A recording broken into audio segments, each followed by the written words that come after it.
if I were an American, I would seriously be considering moving to Canada. Okay?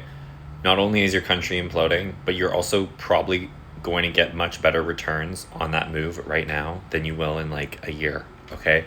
Because your money, if the US government is unable to pay its debts, or even if it gets so close that it just shows the really rich bankers of the world that they will not be able to make the payment, or they will just prioritize only paying interest because the interest is gotten so big, this will cause so much money to flee America like overnight.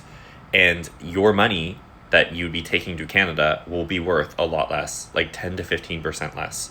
Okay? Then what happens after that is you have the interest that all the banks need to charge go up, or they do a freezing, like a lend freeze. Okay? Because they're like, okay, that bond that we bought that was giving us like 5% returns, and then we were like relending and like lending it out for like 10%. Now we almost need to charge 10% because like we're being charged 10%. So like we need to charge them like 12% or whatever, or 15%.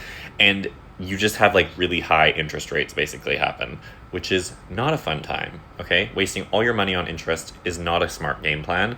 Then you also have hyperinflation. When your currency is dramatically devalued overnight, imports become a lot more expensive on top of tariffs, on top of all of it.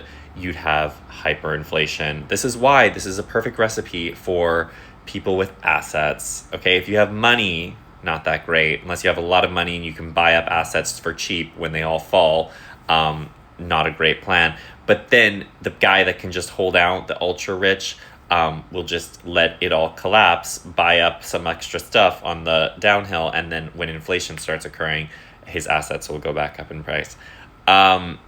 That is the crookery of it all. Also, more money would continue to leave after this. It would be a slow trickle. The quick money, the smart money leaves overnight. The rest of us take a while to get the memo, so it happens slower.